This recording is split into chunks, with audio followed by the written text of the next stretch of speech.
రాష్ట్రం విడిపోవడానికి కూడా కారణం గోదావరి జిల్లాలో పచ్చదనమే. ఆ శాపం తగిలేసినట్టుంది.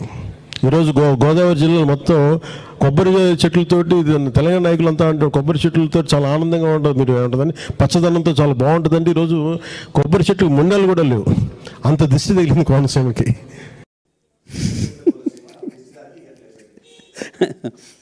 ఇప్పుడు వాస్తవానికి ఎవడన్నా పోయించండి హైదరాబాద్ నుంచి వెళ్ళాడికి, తగిలితే వాళ్ళ దృష్టి ఏడ తగులుతుంది, కానీ ఆడికి పోనోని దృష్టి ఏడ తగులుతుంది, ఏం తెలియదు అది.